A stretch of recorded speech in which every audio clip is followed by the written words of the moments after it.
हाँ जी, CBSE board वालों, क्या हालचाल। तो आज केमिस्ट्री के रिवीजन की सीरीज में ये मेरी तरफ से आपके लिए तीसरी वीडियो होगी। पहली वीडियो सॉल्यूशन चैप्टर की थी और सॉल्यूशन चैप्टर में पहले मैंने पूरा वन शॉट आपको थ्योरी, कॉन्सेप्ट, एमसीक्यू और सब्सटिट्यूशन सब मैंने आपको उसमें एक्सप्लेन करके दिया था। उसके बाद हमने एनसीईआरटी के टॉप 10 क्वेश्चन लिए जो एग्जाम में थोड़े इंपॉर्टेंट साबित होंगे। और आज ये तीसरी वीडियो है जिसमें हम इलेक्ट्रोकेमिस्ट्री के सारे थ्योरी को, कॉन्सेप्ट को, एमसीक्यू को, जितने भी फॉर्मूले हैं, जितने सारी चीजें थ्योरी बेस्ड है, सब मैं इस वीडियो में एक्सप्लेन करने वाला हूं वन शॉट के फॉर्म में। ठीक है, तो कुर्सी की पेटी बांध लो और जल्दी से इस चैप्टर को, बच्चों में बहुत ज्यादा एक ऐसा मान के चलो डरावना थोड़ा सा लगता है बच्चों को, और इस चैप्टर से बच्चे बहुत डरते हैं। मैं आपको बताना चाहूंगा कि ये चैप्टर इतना भी मुश्किल नहीं है जितना आपने देखा है, सुना है, जितना आपने अपने फील किया है क्लास के अंदर, है ना।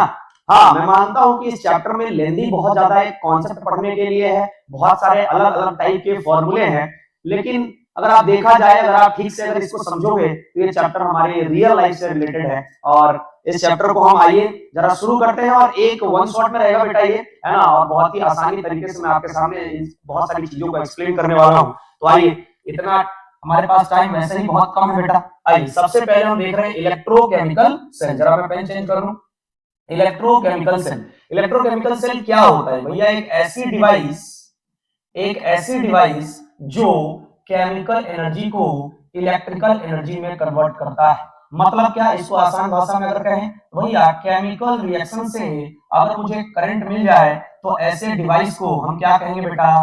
भैया केमिकल रिएक्शन से अगर मुझे करंट मिल जाए तो मैं ऐसे डिवाइस को कहेंगे भैया इलेक्ट्रोकेमिकल सेल। अब ध्यान रखना, यहाँ पर जो क्वेश्चन इंपॉर्टेंट है बेटा, ये जो केमिकल रिएक्शन है ना, केमिकल रिएक्शन, ये खास केमिकल रिएक्शन होते हैं। ये केमिकल रिएक्शन क्या होते हैं? खास केमिकल रिएक्शन होते हैं, जिसको हम बोलते हैं spontaneous spontaneous redox reaction. Spontaneous redox reaction, है ना। इस बात का आप ध्यान रखेंगे बेटा, ध्यान से समझते रहना। मैं कह रहा हूं स्पॉन्टेनियस रिडॉक्स रिएक्शन, एक ऐसा रिएक्शन जो स्पॉन्टेनियस हो और ऐसा रिएक्शन जो रिडॉक्स हो, जिसमें ऑक्सीडेशन और रिडक्शन दोनों सेम टाइम पर होने चाहिए, है ना। आओ जाओ जरा, रिडॉक्स रिएक्शन क्या होता है तो ध्यान से समझना। एक ऐसा रिएक्शन जिसमें ऑक्सीडेशन और जिसमें रिडक्शन दोनों साथ में होने चाहिए। ठीक है बेटा, तो ऐसे रिएक्शन को हम स्पॉन्टेनियस रिडॉक्स रिएक्शन कहते हैं। और स्पॉन्टेनियस है तो कई बार क्वेश्चन पूछ जाता है भैया ये जो सेल के अंदर जो रिडॉक्स रिएक्शन होते हैं उसकी डेल्टा जी क्या होती है? तो डेल्टा जी की वैल्यू आप बेटा लिखेंगे less than zero. Delta G की वैल्यू लेस देन जीरो किसके लिए? स्पॉन्टेनियस रिडॉक्स रिएक्शन के लिए डेल्टा जी की वैल्यू कितनी होगी बेटा? Less than zero. ठीक है, आगे बढ़ते हैं, ध्यान रखना, आगे बढ़ते हैं बेटा। एक बात समझना, जो भी इलेक्ट्रोकेमिकल सेल फेमस है, जो भी इलेक्ट्रोकेमिकल सेल फेमस है, उसका नाम है Daniell cell. Daniell cell, Daniell cell, या फिर हम बोलते हैं वोल्टिक सेल, है ना, वोल्टिक सेल, है ना, वोल्टिक सेल। डेनियल सेल या वोल्टिक सेल या गैल्वेनिक सेल कह लो। मैं यहां पर इसका नाम, वोल्टिक सेल तो है ही है, मैं यहां पर इसका नाम गैल्वेनिक सेल कहता हूं, ये ज्यादा फेमस है। गैल्वेनिक सेल,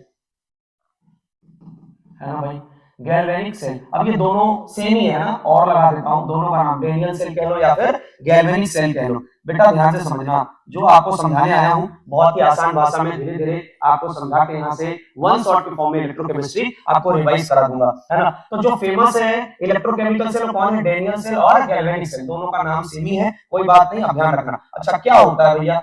भैया क्या होता है डेनियल सेल या गैल्वेनिक सेल? तो ध्यान रखना, एक ऐसा इलेक्ट्रोकेमिकल सेल, एक ऐसा इलेक्ट्रोकेमिकल सेल जिसमें जो एनोड है, जिसमें जो एनोड है वो ऐसा होना चाहिए जिंक Zn SO4।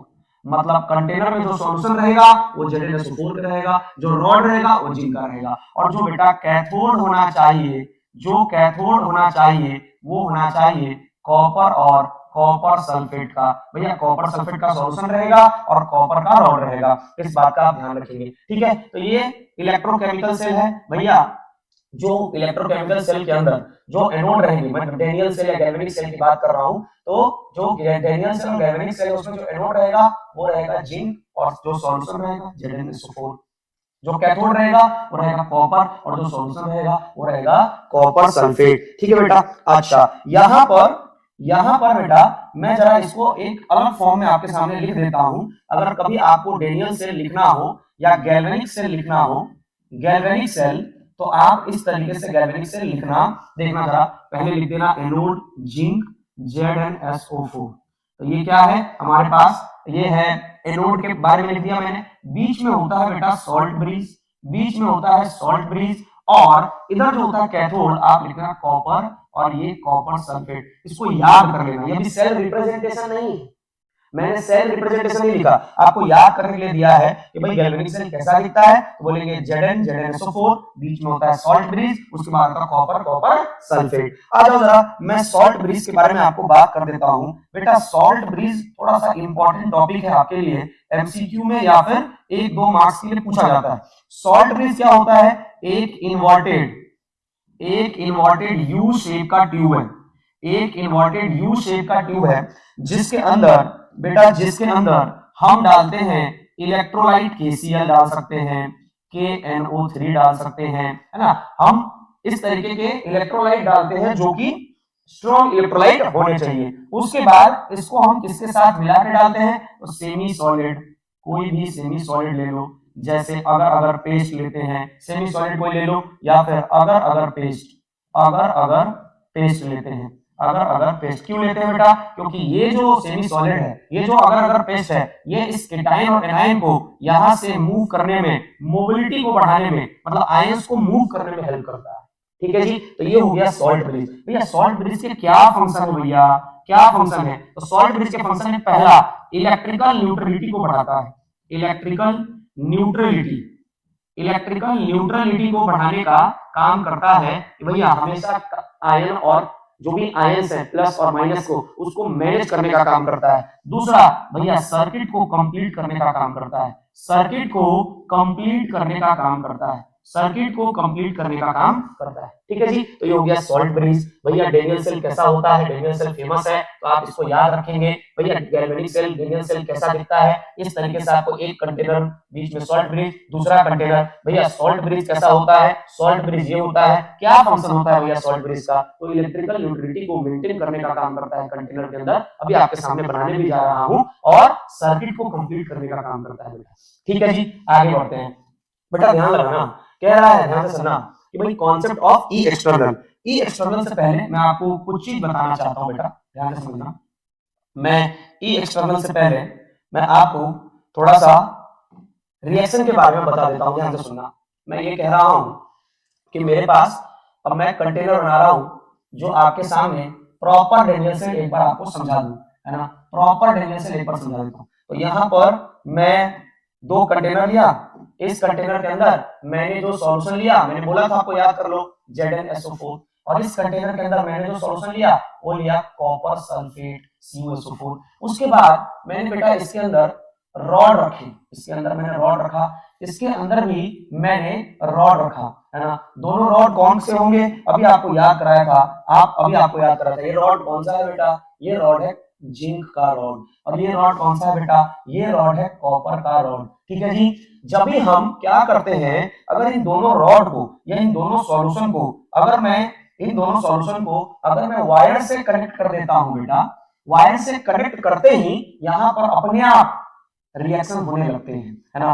बीच में सॉल्ट ब्रिज लगा देता हूं, अब आप तो रिवाइज कर रहे हो तो डायरेक्ट सॉल्ट ब्रिज लगा देता हूं, जिससे कि आपको समझ में आए कि प्रॉपर सर्किट कैसा है हमारे सेल का, है ना। तो ये हमारा सॉल्ट ब्रिज है, इसमें हम रख देते हैं KCl प्लस में सेमी सॉलिड, कोई भी अगर पाउडर रख दो कोई प्रॉब्लम नहीं है ना। आगे बढ़ते हैं। जब भी हमने वायर से इसको कनेक्ट किया तो हमने देखा कि यहाँ पर इस जो कंटेनर आपको दिखाई दे रहा है और ये जो रॉड आपको दिखाई दे रहा है, ये रॉड टूटने लगी, और ये रॉड यहाँ से टूटने लगा, गलने लगा और डिसोसिएट होने लगा।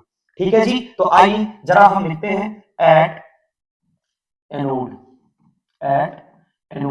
हमने एनोड किसको बोला है, इसको, क्योंकि इस वाले रॉड पर नेगेटिव चार्ज होता है, इस वाले रॉड पर पॉजिटिव चार्ज होता है, तो जहां पर नेगेटिव चार्ज है उसको हम एनोड कहेंगे, जहां पॉजिटिव चार्ज है उसको कैथोड कहेंगे। लेकिन याद ऐसा नहीं करेंगे, ध्यान रखेंगे कि भैया ऐसे ध्यान रखेंगे, कभी भी चार्ज से एनोड कैथोड याद नहीं रखेंगे, ऐसे याद रखेंगे भैया जहां ऑक्सीडेशन होगा उसको एनोड कहेंगे, और जहां रिडक्शन होगा उसको कैथोड कहेंगे। जहां रिडक्शन होगा उसको कैथोड कहेंगे, जहां ऑक्सीडेशन होगा उसको एनोड कहेंगे। चार्ज से कभी याद मत करना बेटा, कंफ्यूज हो जाओगे, गलत कॉन्सेप्ट है ना, आप कभी भी याद नहीं कर पाओगे। इसलिए ध्यान रखना, ऑलवेज कॉन्फिडेंस के साथ ध्यान रखना, जहां पर ऑक्सीडेशन हो रहा है उसको एनोड कहते हैं, और जहां पर रिडक्शन हो रहा है उसको कैथोड कहते हैं। ठीक है, याद रख लोगे बात। तो आओ जरा भैया, यहां पर ऑक्सीडेशन होगा, देखो कैसे। जिंक जो रॉड के रूप में, सॉलिड के रूप में था, वो टूट टूट कर सॉल्यूशन में Zn+2 बनाने लगा, Zn+2 बनाने लगा, Zn+2 बनाने लगा। तो ये बनाएगा Zn+2 एक्वस, प्लस में 2 इलेक्ट्रॉन, प्लस में 2 इलेक्ट्रॉन। तो जब इधर से रॉड टूट रहा है, इधर से रॉड जो है उसका थिकनेस बढ़ रहा है, चीजें जो है सॉल्यूशन से इस रॉड पर चिपकने लगती हैं। इस रॉड की, ऐसा बोल सकते हैं, इसकी थिकनेस, इनका जो ये जो आपको दिखाई दे रहा है रॉड, इसके ऊपर चीजें डिपॉजिट होने लगती हैं, तो इसको बोलते हैं एट कैथोड। कैथोड पर हम क्या करेंगे, हमने देखा कॉपर सल्फेट, यहाँ पर कॉपर सल्फेट है ना, तो कॉपर सल्फेट मतलब क्या, कॉपर+2, कॉपर सल्फेट का सॉल्यूशन है। तो भैया कॉपर+2 जो है वो 2 इलेक्ट्रॉन को गेन कर कॉपर सॉलिड बनाता है, और यही सॉलिड यहाँ पर चिपक जाते हैं, है ना। कोई भी सॉल्यूशन ध्यान रखना, ये जो सॉल्यूशन है ना कॉपर सल्फेट, भले आपको यहाँ पर कॉपर सल्फेट दिखाई दे रहा है, लेकिन इसके अंदर पता है क्या क्या मौजूद है, कॉपर+2 और SO4-। भले यहाँ पर आपको जिंक सल्फेट दिखाई दे रहा है, पता है यहाँ पर इस कंटेनर में क्या मौजूद है, Zn+2 और SO4-2। इस बात का आप ध्यान रखिए, है ना। तो क्या हो रहा है कि जब जिंक सॉलिड इस वायर को कनेक्ट करते हुए, जब जिंक का रॉड Zn+2 में टूट टूट कर इस सॉल्यूशन में गिरने लगा, तो 2 इलेक्ट्रॉन रिलीज होते हैं। इलेक्ट्रॉन कभी भी आप उसको रोक के नहीं रख सकते, इलेक्ट्रॉन अपना रास्ता बनाता है और तुरंत वहां से फ्लो करने लगता है। तो रास्ता कैसे बनाएगा, इस तरफ से रास्ता बनाते हुए ये इलेक्ट्रॉन दूसरे कंटेनर में पहुंचता है। उस इलेक्ट्रॉन को गेन करने का काम, देखो इस इलेक्ट्रॉन को गेन करने का काम दूसरे कंटेनर में कॉपर+2 ने किया, और यहाँ पर कॉपर सॉलिड बना लिया, और सॉलिड यहाँ पर चिपक जाते हैं। बेटा ध्यान रखना कि जैसे ही रिएक्शन हुआ है, दोनों इलेक्ट्रॉन का फ्लो इस वायर से हुआ, बताओ अपोजिट डायरेक्शन में करंट मिलेगा कि नहीं मिलेगा। भैया आपने पढ़ा होगा फिजिक्स के अंदर, जिस डायरेक्शन में इलेक्ट्रॉन का फ्लो होता है उसी के अपोजिट डायरेक्शन में करंट का फ्लो होता है। बताओ ये दोनों रिएक्शन से क्या आपको करंट मिला कि नहीं मिला। तो यही तो पढ़ रहे हैं बेटा, इलेक्ट्रोकेमिकल सेल वही तो होता है कि केमिकल रिएक्शन से करंट मिल जाए, और ये बात मैंने आपके सामने यहाँ पर प्रूव कर दी।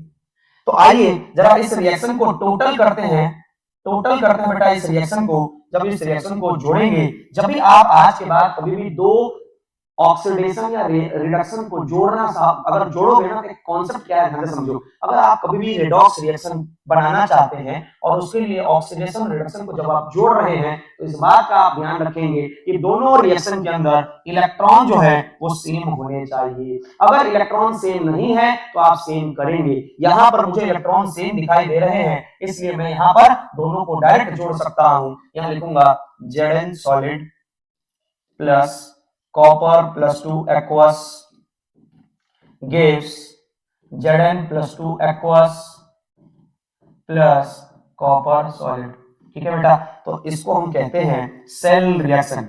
गैल्वेनिक सेल का सेल रिएक्शन आपके सामने ये रहा, गैल्वेनिक सेल का बेटा सेल रिएक्शन आपके सामने ये रहा। कोई पूछे कि गैल्वेनिक सेल या इलेक्ट्रोकेमिकल सेल का सेल रिएक्शन कैसे लिखा जाता है, तो पहले आप एनोड लिखेंगे, फिर कैथोड लिखेंगे, इस तरीके से लिखेंगे। जब आप पूरा रिएक्शन लिख देंगे तो इसी को सेल रिएक्शन कहा जाता है, और यही एक स्पॉन्टेनियस रेडॉक्स रिएक्शन है। इसी के लिए डेल्टा जी की वैल्यू लेस देन 0 होगी बेटा, इस बात का ध्यान। ठीक है, ध्यान रख लोगे। आओ जब सेल रिएक्शन लिख लेते हैं तो हमें जरूरत पड़ती है सेल रिप्रेजेंटेशन की, सेल रिप्रेजेंटेशन की, कि सेल को रिप्रेजेंट कैसे करें। सेल रिप्रेजेंट कैसे करें भैया, तो सेल को रिप्रेजेंट करने के लिए बेटा ध्यान रखेंगे, देखना जरा, जिसका ऑक्सीडेशन होगा, देखना जो भी बच्चे पहली बार देख रहे हो या फिर उनको इलेक्ट्रोकेमिस्ट्री टफ लगता है, बहुत ही आसान भाषा में और बहुत ही स्लो में यहाँ पर आपको वन शॉट में इलेक्ट्रोकेमिस्ट्री रिवाइज कर रहा हूँ। कुछ भी नहीं आता तो आराम से तुम इस वीडियो को समझकर अपनी इलेक्ट्रोकेमिस्ट्री को स्ट्रॉन्ग कर सकते हो, है ना। तो देखो जरा कैसे पता करते हैं कि सेल रिप्रेजेंटेशन कैसे लिखें। तो देखना इस रिएक्शन के अंदर जिंक पर है 0 ऑक्सीडेशन स्टेट, जिस पर कुछ चार्ज ना हो उसको 0 बोलते हैं। इस पर कितना है +2, तो बोलो ये नंबर बढ़ा कि घटा, भैया 0 से +2 गया, इसका मतलब ये हुआ ऑक्सीडेशन। भैया ये है +2, देखो कॉपर के ऊपर +2 दिखाई दे रहा है। भैया यहाँ पर कुछ नहीं दिखाई दे रहा तो 0। भैया ये चार्ज घटा, भैया ये जो चार्ज घटता है इसको हम बोलते हैं रिडक्शन। भैया ऑक्सीडेशन मतलब एनोड, आपने सिखाया। रिडक्शन मतलब कैथोड, आपने सिखाया। इस बात का ध्यान रखेंगे, ठीक है। तो जो एनोड है ना बेटा, जो एनोड है ना, आगे बढ़ते हैं, है ना। जो एनोड है ना बेटा, ध्यान रखना, सेल को रिप्रेजेंट कैसे करते हैं। तो सबसे पहले एनोड लिखा जाता है, उसके बाद हम इस साइन को बनाते हैं, इसको बोलते हैं सॉल्ट ब्रिज, और यहाँ लिखते हैं हम कैथोड, यहाँ लिखते हैं हम कैथोड। अब एनोड पर क्या होता है इस बात को तुमको ध्यान रखना पड़ेगा। बोलो एनोड पर क्या होता है भाई, एनोड पर क्या होता है बताना मेरे को। एनोड पर होता है ऑक्सीडेशन। क्या होता है? ऑक्सीडेशन। तो इसका आप ध्यान रखेंगे, अभी आपको याद कराया। कैथोड पर क्या होता है? रिडक्शन। कैथोड पर क्या होता है? रिडक्शन। तो भैया इस बात का आप ध्यान रखेंगे। तो जब भी आप सेल को रिप्रेजेंट करेंगे तो यहां पर आपको ऑक्सीडेशन जैसा लिखना होगा और यहां पर आपको रिडक्शन जैसा लिखना होगा। कैसे लिखते हैं आना जरा। मैं गैल्वेनिक सेल का सेल रिप्रेजेंटेशन लिखने जा रहा हूं। ध्यान से समझना, ध्यान से समझना। सबसे पहले एनोड है, भैया एनोड पर ऑक्सीडेशन हो रहा है तो मैं लिखूंगा Zn सॉलिड से Zn+2 एक्वस। बोलो ऑक्सीडेशन लिख दिया कि नहीं? देखो यहाँ पर, देखो यहाँ पर ध्यान से सभी लोग, भैया देखना जरा, मैं जो कहना चाह रहा हूँ ये 0 ये +2, बोलो ऑक्सीडेशन हो गया कि नहीं हो गया। उसके बाद क्या करेंगे? लगाएंगे सॉल्ट ब्रिज, जो मैंने यहाँ लगाया। उसके बाद कैथोड है, बताओ कैथोड पर। तो कैथोड पर देखो यहाँ पर रिएक्शन देखो, भाई कॉपर +2 से कॉपर में जाना है तो हम इसी तरीके से रिएक्शन लिखेंगे। भैया यहाँ पर है कॉपर +2 एक्वस और यहाँ पर है कॉपर सॉलिड, है ना। तो बताना मेरे को भाई कि भाई यहाँ पर देखना ऑक्सीडेशन स्टेट +2 से 0 की तरफ गया कि नहीं गया, तो इसको बोलेंगे रिडक्शन। तो यही है हमारे गैल्वेनिक सेल का सेल रिप्रेजेंटेशन। मुझे उम्मीद करता हूं मैं कि आपको सेल रिप्रेजेंटेशन लिखने आ गया होगा कि जब तक आपके पास सेल रिएक्शन नहीं है तब तक आप सेल रिप्रेजेंटेशन नहीं लिख सकते। अगर सवाल में सेल रिप्रेजेंट करने को आया तो आपके पास सेल रिएक्शन होना चाहिए, या फिर आपको ये पता होना चाहिए कि एनोड कहां पर है और कैथोड कहां पर है, एनोड क्या है और कैथोड क्या है। अपने आप सेल रिप्रेजेंटेशन लिखोगे, लेकिन इस फॉर्म में लिखना कि यहां पर ऑक्सीडेशन स्टेट इंक्रीज होना चाहिए जैसे 0 पर +2, और यहां पर ऑक्सीडेशन स्टेट डिक्रीज होना चाहिए जैसे +2 से 0। लिख लोगे यार? चलो आगे बढ़ता हूं मैं। यहीं पर मैं आपको एक बार बस याद करा देता हूं, आगे सिखाऊंगा कि अगर मैं गैल्वेनिक सेल का अगर मैं इलेक्ट्रोड पोटेंशियल, मैं कहता हूं पोटेंशियल, अगर सेल है तो पोटेंशियल होगा कि नहीं होगा? अब याद कर लो, अगर गैल्वेनिक सेल का पोटेंशियल अगर मैं, है ना, ईएमएफ, अगर गैल्वेनिक सेल का ईएमएफ अगर मैं निकालता हूं तो ये आता है 1.1 वोल्ट। ये आप डायरेक्ट याद करेंगे, ये आपका एमसीक्यू है। गैल्वेनिक सेल के लिए ईएमएफ पोटेंशियल कितना होता है? बोलेंगे 1.1 वोल्ट। गैल्वेनिक सेल के लिए ईएमएफ कितना होता है? तो बोलेंगे 1.1 वोल्ट। बोलो याद हो जाएगा इतना बेटा? इतना आपको याद करना है, ठीक है। मैं आगे बढ़ रहा हूं। कॉन्सेप्ट ऑफ ई एक्सटर्नल होता क्या बेटा, ध्यान से समझना कि मेरे पास मान लो एक गैल्वेनिक सेल है, मेरे पास एक गैल्वेनिक सेल है और मैं क्या करता हूं, एक्सटर्नल वोल्टेज यहां से अप्लाई करना शुरू करता हूं। तो जब भी मैं एक्सटर्नल वोल्टेज अप्लाई करता हूं तो मेरे 3 कंडीशन बनते हैं बेटा, 3 कंडीशन समझते रहना। अगर समझोगे तो एक बार में याद हो जाएगा। देखो पहला कंडीशन है कि भैया ई एक्सटर्नल जो है वो ज्यादा होना चाहिए 1.1 वोल्ट से। गैल्वेनिक सेल की बात कर रहा हूं मैं, गैल्वेनिक सेल की। दूसरा कि भैया अगर दूसरा कंडीशन होगा तब क्या होगा, भैया ई एक्सटर्नल जो है वो बराबर होगा 1.1 वोल्ट का। और तीसरा, ये टॉपिक केस स्टडी का बेटा ध्यान रखना, ई एक्सटर्नल जो है वो कम होगा 1.1 वोल्ट से। आइए जरा बेटा इस बात को हम एक्सप्लेन करने जा रहे हैं। ये तीनों केस अगर आपके सामने प्रेजेंट होगा तो कैसे आप उस केस स्टडी को करेंगे और क्या एमसीक्यू आपके सामने होना चाहिए, जरा इसको मैं एक्सप्लेन कर देता हूं आपके सामने। ध्यान रखना भैया, देखना, अगर कभी भी गैल्वेनिक सेल पर ई एक्सटर्नल अप्लाई कर रहे हो, एक्स्ट्रा वोल्टेज अप्लाई कर रहे हो और वो वोल्टेज अगर 1.1 वोल्ट से ज्यादा हो गया तो ध्यान रखना कि यहाँ पर जैसा गैल्वेनिक सेल आपको अभी थोड़ी देर पहले पिछली स्लाइड में पढ़ाया था वैसा ही रहेगा। आपको क्या करना है, समझने की कोशिश करना, है ना। आपको क्या करना है, समझने की कोशिश करना। ई एक्सटर्नल अगर ज्यादा हुआ तो सेल जो है, ध्यान से समझना, सेल जो है, सेल इलेक्ट्रोलाइटिक इलेक्ट्रोलाइटिक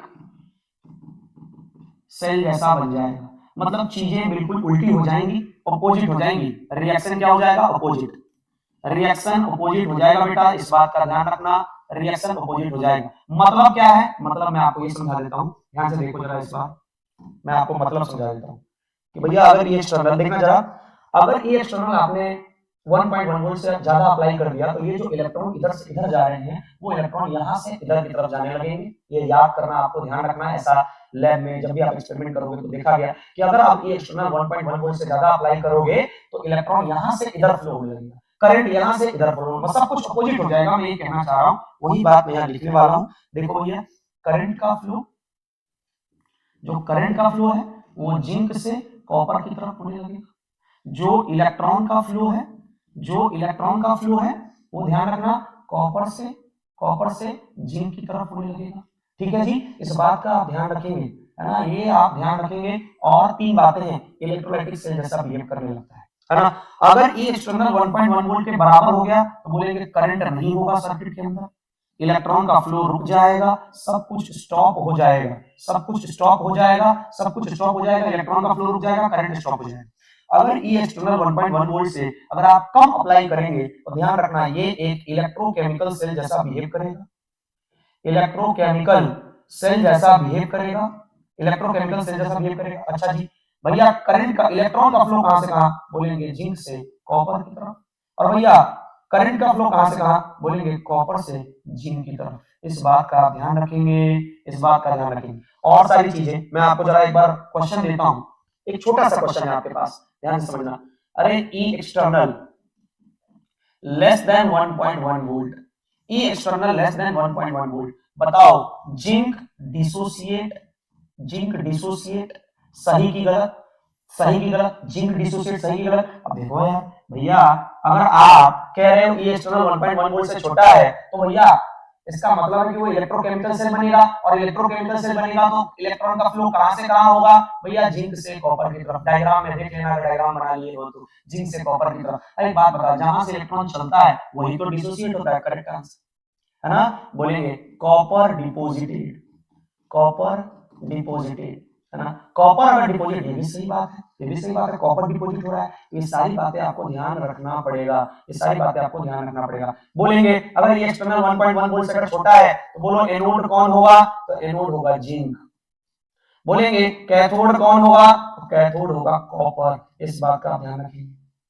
यहीं पर सवाल कुछ भी आ सकता है यार। ई एक्सटर्नल बोलेंगे अगर ग्रेटर देन 1.1 वोल्ट है तो क्या? बोलेंगे एनोड क्या है? बोलो यार, बोलेंगे एनोड क्या है तो बोलो। तो एनोड इस बार कॉपर बनेगा बेटा, उल्टा हो जाएगा। भैया कैथोड कौन होगा भाई? कैथोड कौन होगा? तो बोलेंगे भैया जिंक होगा कैथोड। इस तरीके से सोचना शुरू करो।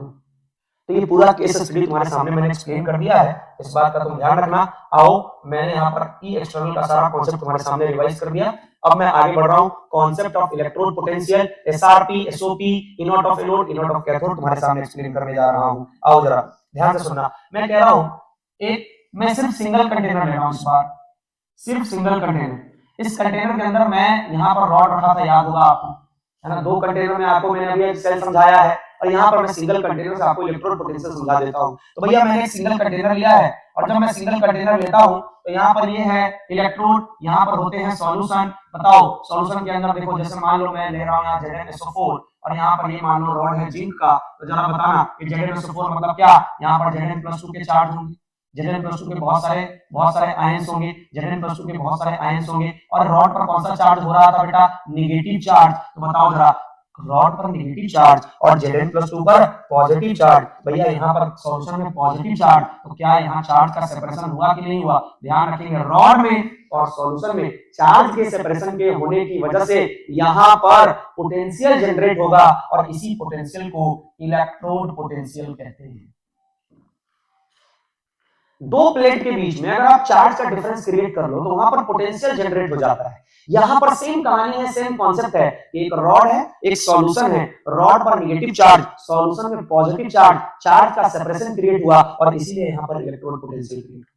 तो बेटा याद रखना कि अगर एनोड पर पोटेंशियल है तो इसको बोलेंगे ऑक्सीडेशन पोटेंशियल, क्योंकि एनोड पर क्या हो रहा है? ऑक्सीडेशन, तो बोलेंगे पोटेंशियल।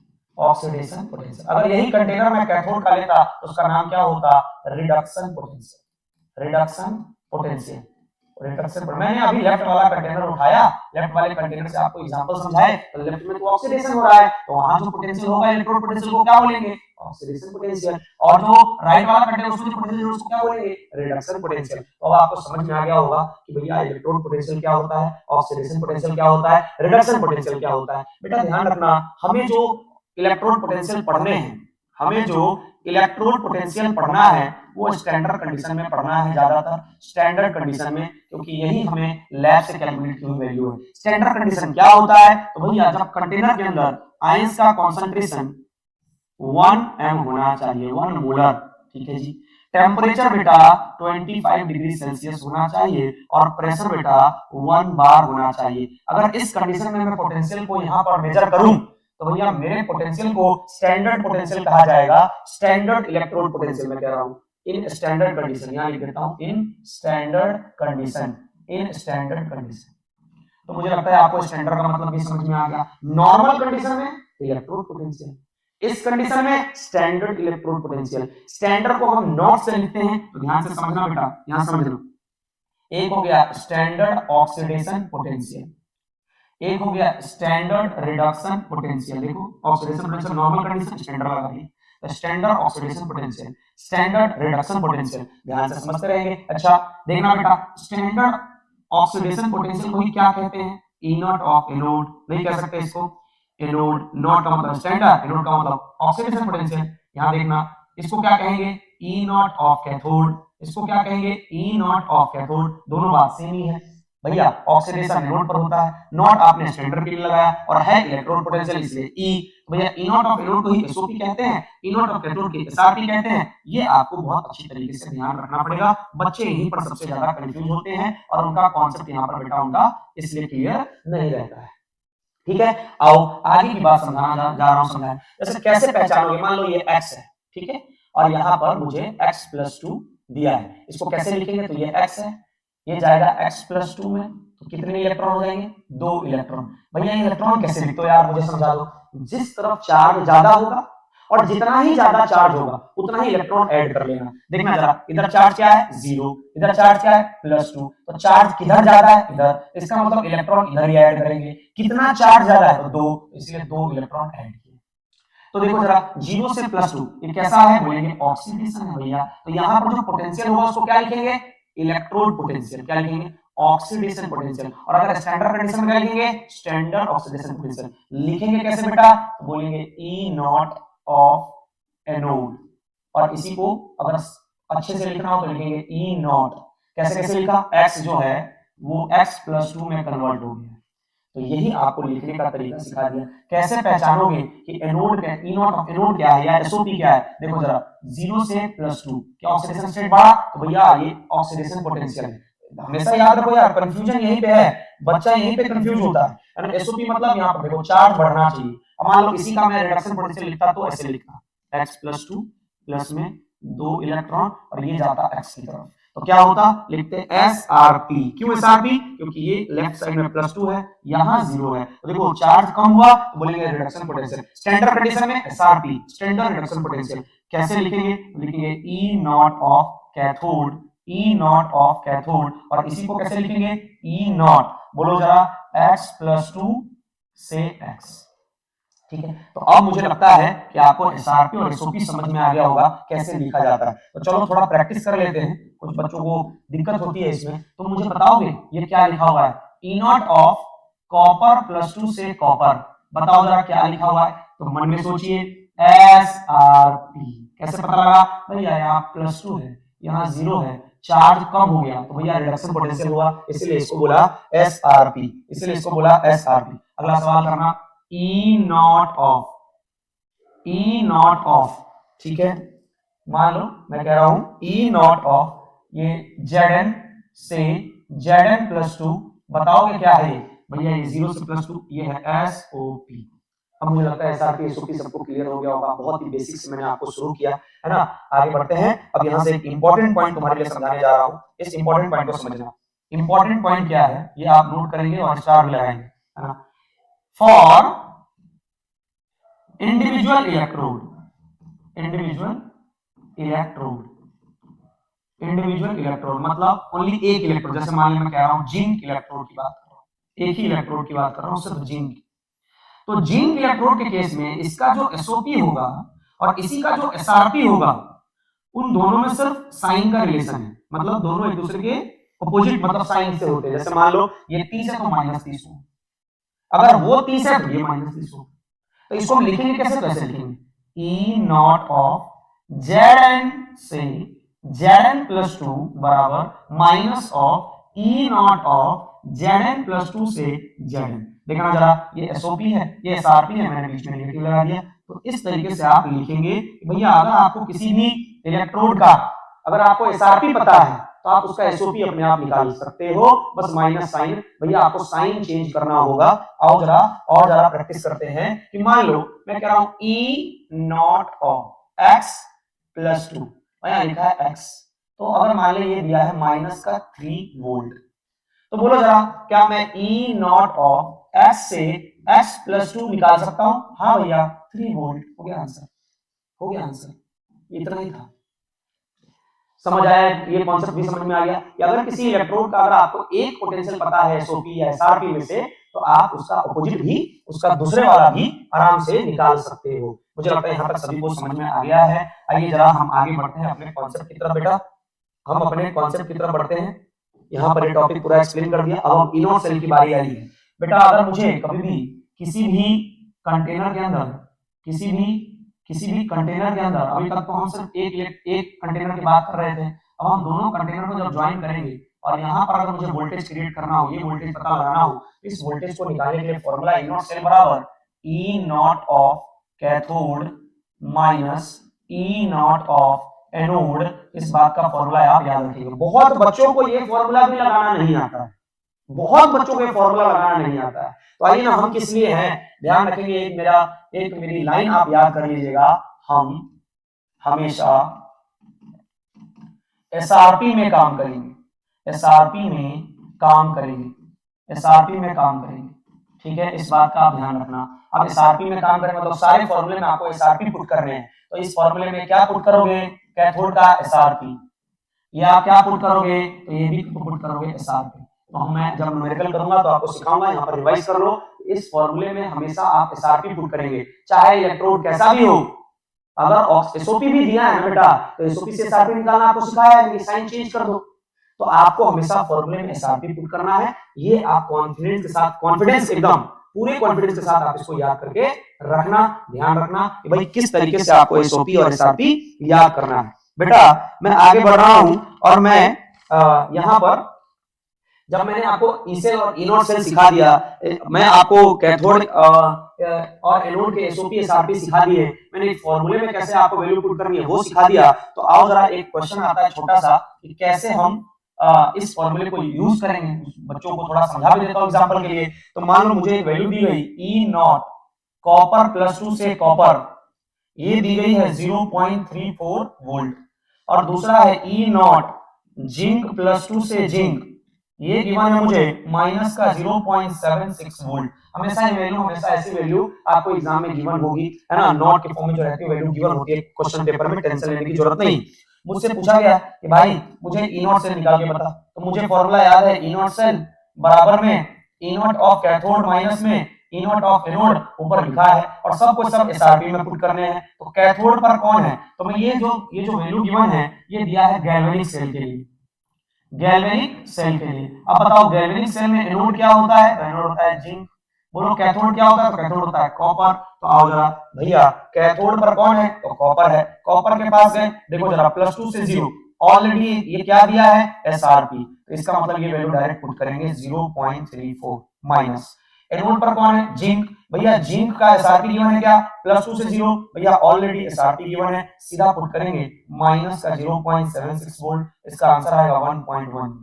तो इस तरीके से हम क्वेश्चन करेंगे कि आपको फॉर्मूले में कैसे वैल्यू पुट करनी है। पहले आपको पता होना चाहिए एनोड पर क्या है, कैथोड पर क्या है, उसके बाद जो वैल्यू गिवन है उसको चेक करो कि क्या एसआरपी गिवन है कि नहीं। एसआरपी गिवन है तो आंख बंद करके फॉर्मूला लगा दो, कोई टेंशन नहीं है, अपने आप आपका करेक्ट आंसर आएगा। मुझे लगता है सारे बच्चों को ये कॉन्सेप्ट समझ में आ गया होगा। मैं आगे बढ़ रहा हूँ बेटा। आगे है मेरा नर्स इक्वेशन। नर्स इक्वेशन क्या करता है भैया, वो रिलेशन देता है ई सेल और ई नॉट सेल। स्टैंडर्ड कंडीशन और नॉर्मल कंडीशन में अगर आपको ई सेल, एक बात बताओ, स्टैंडर्ड कंडीशन में तो आपने नॉट सेल निकालना सीख लिया सेल का पोटेंशियल, लेकिन नॉर्मल कंडीशन में कैसे निकालोगे? तो नॉर्मल कंडीशन में अगर कोई भी कंडीशन हो स्टैंडर्ड कंडीशन के अलावा, उस कंडीशन में अगर आपको पोटेंशियल निकालना है तो आप नर्स इक्वेशन का यूज करते हैं। नर्स इक्वेशन के आपको मैं दो तरीके से फॉर्मूला याद करा रहा हूं। एक सिर्फ इंडिविजुअल इलेक्ट्रोड के लिए, इंडिविजुअल इलेक्ट्रोड मतलब कि भैया एक कोई मेटल होगा, इलेक्ट्रोड होगा जिस पर कोई चार्ज होगा, मान लो n प्लस, और भैया यहाँ पर n इलेक्ट्रॉन, और ये बना जाएगा m, ये बना जाएगा m। ठीक है भाई, तो ध्यान रखना कि भैया अगर ये एक्वस फॉर्म में है और ये हमारे पास सॉलिड के फॉर्म में है, तो इस सिंगल इलेक्ट्रोड के लिए मैं किस तरीके से नर्स इक्वेशन को लिखूं? तो नर्स इक्वेशन को लिखने के लिए देखना तरीका क्या है, लिखेंगे E of m n plus से m बराबर E not m n plus से m minus 0.059 upon n log 10, यहाँ पे लिखेंगे 1 अपॉन में concentration of m n plus. बस इतना फॉर्मूला आपको याद करना है, इस फॉर्मूले को आपको याद करना है। नर्स इक्वेशन से सवाल आया तो इसी फॉर्मूले से आएगा, और ये फॉर्मूला किस पर लिखा है? At 25 degree Celsius, at 25 degree Celsius. 25 degree Celsius पर आप इस फॉर्मूले को याद कर लो कि भैया जो चार्ज है वो कभी सॉलिड वाला जो है ना फॉर्मूले में कभी नहीं आएगा। देख लो फॉर्मूले में कहीं नहीं। ये हमारा नॉर्मल कंडीशन का ई सेल, ये हो गया स्टैंडर्ड कंडीशन में, ये हमारे पास 0.059 या 0.06 बोल सकते हो। n की वैल्यू क्या है बताता हूं, log 10 भैया 1 अपॉन m n प्लस होता है। ठीक है, तो n की वैल्यू आप याद रखना, n की वैल्यू वो होगी जो इलेक्ट्रॉन में कितने, इस रिएक्शन में कितने इलेक्ट्रॉन है ना, तो number of moles of electrons in reaction. कि रिएक्शन के अंदर जो भी चीजें हैं वो आपको, जो भी इस रिएक्शन के अंदर सभी चीजें मोल में है, लेकिन कितने n की वैल्यू, कितना इलेक्ट्रॉन लगा, वही आप इस n को यहाँ पुट कर देंगे। ठीक है, मैं सेल के लिए नर्स इक्वेशन लिखने जा रहा हूं। आ जाओ, सेल के लिए नर्स इक्वेशन कैसे लिखते हैं भाई? सेल के लिए मतलब क्या कि अगर दो कंटेनर हो तब हमें अगर ई सेल निकालना, यहाँ पर पोटेंशियल निकालना हो, तब कैसे लिखेंगे? तो ई सेल बराबर में ई नॉट सेल माइनस 0.059 अपॉन में n, यहाँ पे log 10, ऊपर में लिखेंगे कॉन्सेंट्रेशन ऑफ प्रोडक्ट अपॉन में कॉन्सेंट्रेशन ऑफ रिएक्टेंट। तो इस बात का आप ध्यान रखेंगे, ये हमारा जो फॉर्मूला है ये कौन से टेम्परेचर पे है? बोलेंगे एट 25 डिग्री सेल्सियस। अब रिवीजन है तो हम अदर टेम्परेचर पर नहीं याद करेंगे, वो सवाल पूछे नहीं जाते, अगर अदर टेम्परेचर पूछेंगे ना बहुत टफ सवाल बनेगा। तो पहली बार जब फाउंडेशन बैच में हमने नर्स इक्वेशन पढ़ा था तो सारी चीजें पढ़ाई थी, आज हम रिवीजन कर रहे हैं तो ये फॉर्मूला डायरेक्ट आप याद कर लो। ठीक है जी, अब ये कैसे concentration of product upon reactant निकालेंगे उसके लिए मैं आपको क्लास में जब सवाल कराऊंगा, अभी सिर्फ आप फॉर्मूला रिवाइज करो कि नर्स इक्वेशन का 25 डिग्री सेल्सियस पर फॉर्मूला क्या होता है। ठीक है, इस तरीके से आप याद करेंगे। ठीक है बेटा, चलिए मैं आगे बढ़ूं, कोई दिक्कत परेशानी है? ठीक है, चलो चलते रहते हैं क्योंकि चैप्टर बहुत लंबा है। आइए हमारा अगला जो बेटा टॉपिक है वो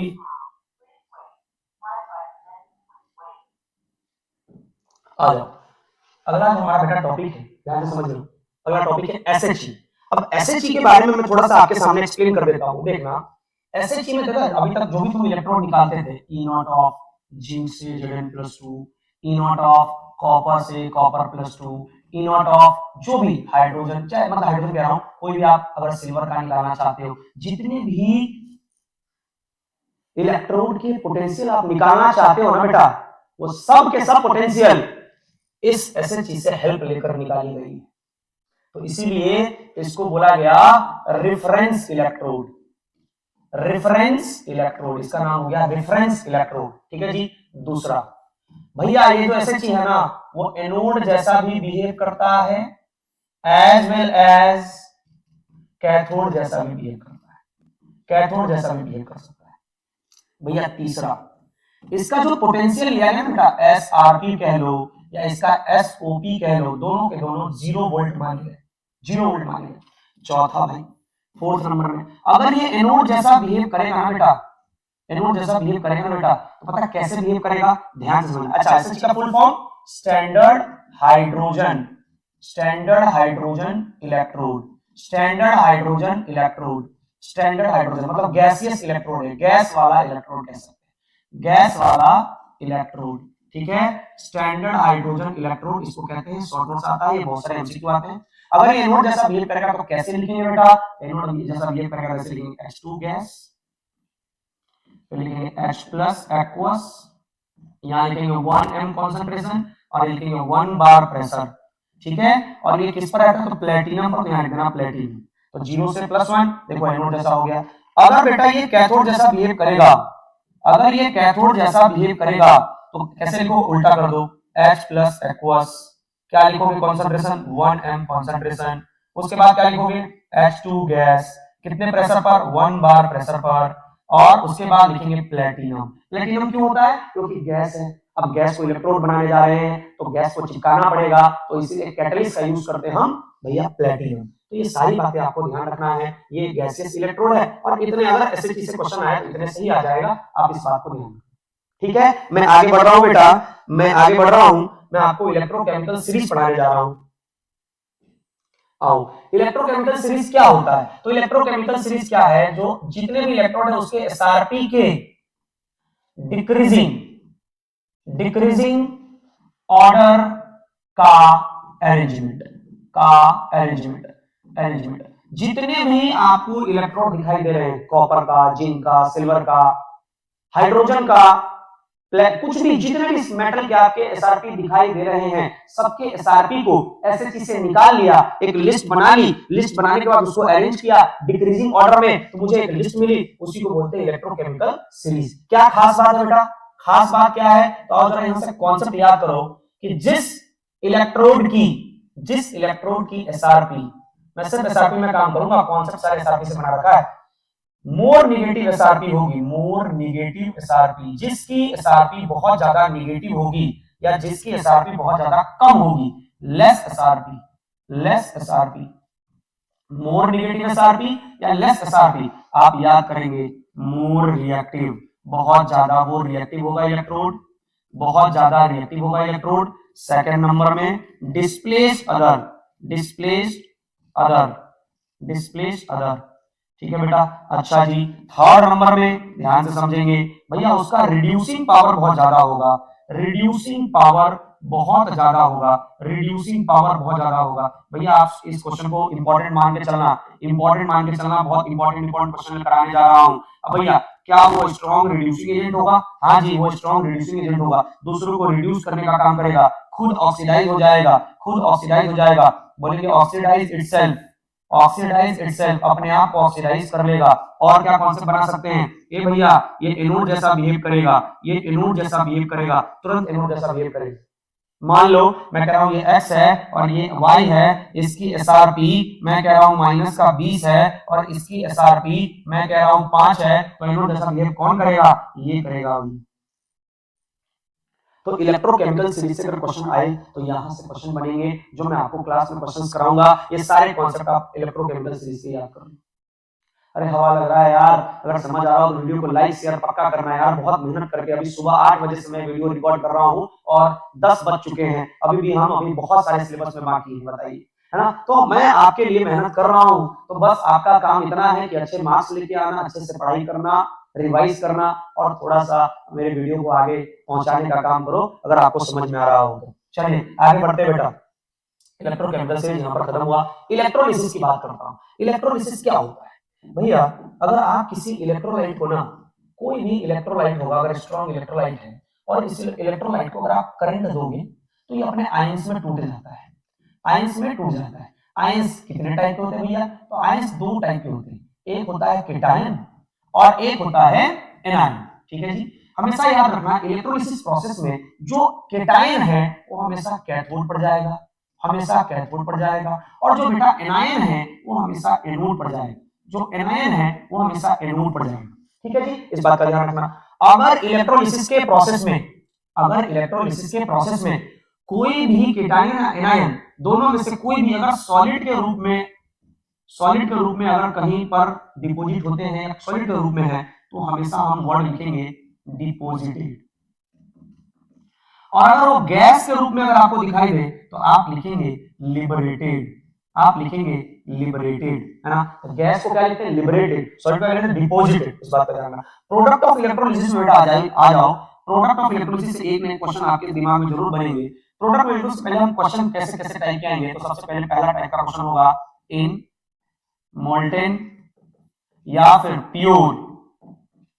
प्योर इलेक्ट्रोलाइट, जहां पर पानी वानी कुछ नहीं रहता, है ना, जहां पर प्योरेस्ट फॉर्म, जैसे दे देंगे मोल्टेन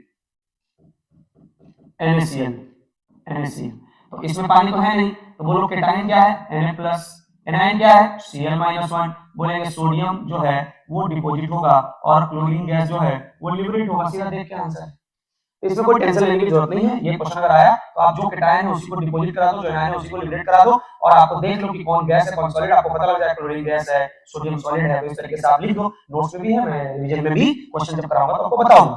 ठीक है जी, आगे देखना। सेकंड नंबर, सबसे बड़ी कहानी होती है ये वाला कि एक्वस फॉर्म में अगर इलेक्ट्रोलाइट दे तो, एक्वस फॉर्म में अगर इलेक्ट्रोलाइट दे तो यहां पर ऐसे सवाल में दो केटाइन हो जाते हैं और दो एनायन हो जाते हैं। तो अब दो केटाइन में से कौन कैथोड पर जाएगा और दो एनायन में से कौन एनोड पर जाएगा, उसके लिए कॉन्सेप्ट यहां रिवाइज कर लो कि दो केटाइन में से और दो एनायन में से, है ना, दो केटाइन से कैथोड पर कौन जाएगा, बोलेंगे जिसकी एसआरपी ज्यादा पॉजिटिव हो, जिसकी एसआरपी ज्यादा पॉजिटिव हो। दोनों एनायन में से एनोड पर कौन जाएगा, बोलेंगे जिसकी एसआरपी ज्यादा नेगेटिव होगी, जिसकी एसआरपी ज्यादा नेगेटिव होगी वो जाएगा एनोड पर, और जिसकी एसआरपी ज्यादा पॉजिटिव जाएगा कैथोड पर। तो ये कॉन्सेप्ट है, आप इसको याद रख लेंगे। मैंने आपको इस चीज को ट्रिक से सिखाई है, तो क्लास में क्वेश्चन कराऊंगा तो ट्रिक भी सिखाऊंगा, है ना। तीसरा क्वेश्चन बेटा जो बनता है वो बनता है डाइल्यूट सॉल्यूशन का।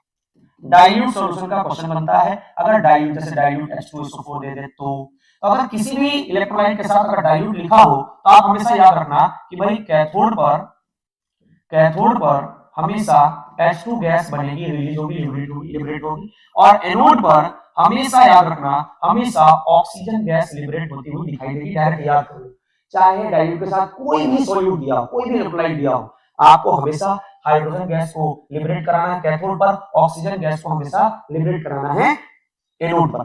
भैया फोर्थ नंबर क्वेश्चन कैसा आएगा, in case of reactive electrode, कुछ इलेक्ट्रोड रिएक्टिव होते हैं, है ना, रिएक्टिव इलेक्ट्रोड बहुत इंपॉर्टेंट क्वेश्चन आता है इसका। अब यहां पर जो इलेक्ट्रोड देंगे, जैसे वो देंगे प्लेटिनम इलेक्ट्रोड, अब ये रिएक्टिव नहीं है, नोबल मेटल है, कोई दिक्कत नहीं है, लेकिन यहीं पर अगर इलेक्ट्रोड दे दे सिल्वर इलेक्ट्रोड तो क्या करेंगे भाई, तो बहुत दिक्कत है इसमें। तो आप याद रखना कि एनोड पर अगर रिएक्टिव इलेक्ट्रोड हो तो एनोड पर सिल्वर ही डिपॉजिट हो जाता है, सिल्वर ही डिपॉजिट हो जाता है ना, सिल्वर ही डिपॉजिट हो जाता है, और कैथोड पर सिल्वर ही, मैं कह रहा हूं सॉरी, एक मिनट गलती होगी, मैं बोलने में गलती होगी, लिखा सही है मैंने, सिल्वर टूट जाता है, डिसोसिएट हो जाता है सॉल्यूशन के अंदर, डिसोसिएट हो जाता है, ठीक है। एनोड पर सिल्वर डिसोसिएट हो जाता है और कैथोड पर सिल्वर डिपॉजिट हो जाता है बेटा, डिपॉजिट हो जाता है सिल्वर। इस बात का ध्यान रखना, डायरेक्ट याद कर लो, एनसीईआरटी का फेमस क्वेश्चन है, एनसीईआरटी का फेमस क्वेश्चन बेटा, एक बात डायरेक्ट याद कर लो, अगर सिल्वर इलेक्ट्रोड के साथ अगर तुमको कभी भी कुछ भी दिया गया तो आप एनोड पर सिल्वर को डिसोसिएट कराएंगे और कैथोड पर सिल्वर को हमेशा डिपॉजिट करेंगे। इस बात का ध्यान, इतना हो गया। प्रोडक्ट ऑफ इलेक्ट्रोलिसिस यहाँ पर खत्म होता है बेटा, प्रोडक्ट ऑफ इलेक्ट्रोलिसिस यहाँ पर खत्म होता है। उम्मीद करता हूँ कि आपको चीजें समझ आ रही होगी। मैं आगे बढ़ रहा हूँ अपने कॉन्सेप्ट की तरफ, ठीक है। First law of Faraday law, Faraday first law है ना। यहाँ पर फैराडे लॉ क्या कहता है, फैराडे लॉ कहता है कि किसी भी इलेक्ट्रोलिसिस प्रोसेस में, किसी भी इलेक्ट्रोलिसिस प्रोसेस में जितना करंट आप पास करोगे उतना ही नीचे से मास जो है डिपॉजिट या लिबरेट होगा, डिपॉजिट या लिबरेट होगा, लिबरेट होगा मतलब जितना ज्यादा चार्ज पास करोगे, जितना ज्यादा चार्ज पास करोगे, जितना ज्यादा क्वांटिटी ऑफ करंट पास करोगे उतना ही नीचे से चीजें चिपकने लगेगी रॉड पर। वही कहानी यहाँ पर है, भैया mass is directly proportional to I Q,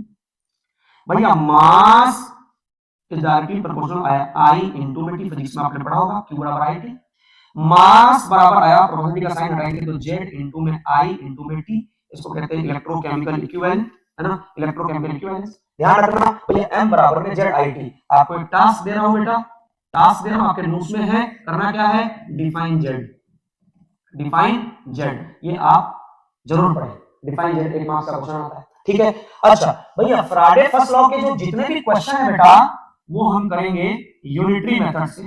जब मैं आपको सवाल प्रैक्टिस कराऊंगा यूनिटरी मेथड से, अगली वीडियो में आएगी, या फिर जो ऑनलाइन सिर्फ ऑनलाइन देख रहे हैं, जो हमारे ऑफलाइन बैच के बच्चे नहीं हैं, वो उनके लिए अलग अगली वीडियो वेट करो, आपको सब सिखाऊंगा यूनिटरी मेथड से कैसे सवाल किया जाता है। तो यूनिटरी मेथड से हम फॉर्मूला से सवाल नहीं करेंगे, यूनिटरी मेथड से सवाल करेंगे। बेटा ध्यान रखना, ध्यान रखना, यहां पर आया 1 फराडे, 1 फराडे की वैल्यू होती है 96500 कूलम, 1 फराडे की वैल्यू होती है 96500 कूलम। अच्छा जी, और क्या याद करने वाली बात है भैया, चार्ज ऑन 1 मोल इलेक्ट्रॉन्स बराबर होता है 1 फराडे, और इसी को कहते हैं 96500 कूलम। तो ये आपका एमसीक्यू है, इस बात का भी आप ध्यान रखेंगे, आपका एमसीक्यू इस बात का भी ध्यान रखेंगे, ठीक है। तो यहां तक हमने सॉल्व कर ली, है ना। यूनिटरी मेथड के लिए आपको एक बात बता देता हूं, हमेशा आप केमिस्ट्री में याद रखना, रिएक्शन में लिखी हुई चीजें, लिखी हुई चीजें, रिएक्शन में लिखी हुई चीजें मोल में होती है, मोल में होती है, मोल में होती है ना। जैसे फॉर एग्जांपल यहां पर है Zn+2, मैंने कहा 2 इलेक्ट्रॉन लिया और मैंने बना दिया Zn सॉलिड, तो हम बोलेंगे 1 मोल Zn+2 को, 1 मोल Zn सॉलिड डिपॉजिट कराने के लिए 2 मोल इलेक्ट्रॉन की जरूरत पड़ती है, 2 मोल इलेक्ट्रॉन की जरूरत पड़ती है, 2 मोल इलेक्ट्रॉन की जरूरत पड़ती है। तो बोला चार्ज कितना, बोलेंगे 2 फराड। कितना चार्ज, बोलेंगे 2 फराड। अरे 1 मोल इलेक्ट्रॉन का चार्ज 1 फराड है और 2 मोल इलेक्ट्रॉन लग रहा है, तो क्या 2 फराडे चार्ज नहीं होगा क्या? बहुत सारे क्वेश्चन मैंने असाइनमेंट में डाल रखे हैं, बात का ध्यान रखना। यहाँ पर फराडे फर्स्ट लॉ मैं खत्म करने जा रहा हूँ, ठीक है। अब हमारे पास है फराडे सेकंड लॉ। बोला गया कि अगर आप डिफरेंट डिफरेंट इलेक्ट्रोलाइट से, डिफरेंट इलेक्ट्रोलाइट से अगर सेम अमाउंट में करंट या चार्ज को पास कराते हो, तो भैया जो यहाँ पर वेट डिपॉजिट होगा, वो जो वेट है उसी के भैया इक्विवेलेंट वेट के डायरेक्टली प्रोपोर्शनल होता है, उसी के इक्विवेलेंट वेट के डायरेक्टली प्रोपोर्शनल होता है। इसका आप ध्यान रखेंगे। हमारे सिलेबस में अभी तक इसका न्यूमेरिकल तो नहीं आया, एनसीईआरटी में न्यूमेरिकल है जो सीरीज में जोड़कर किया गया, तो मैं आपको समझा दूंगा, ठीक है। तो इस बात का ध्यान रखेंगे। चलिए आगे बढ़ता हूं, है ना, आगे बढ़ता हूं। कह रहा है कंडक्टेंस एंड रेजिस्टेंस। आओ जरा, कंडक्टेंस को कैपिटल जी से डिनोट किया जाता है, रेजिस्टेंस को आर से डिनोट किया जाता है। कैपिटल जी मतलब क्या होता है बेटा, कैपिटल जी का मतलब,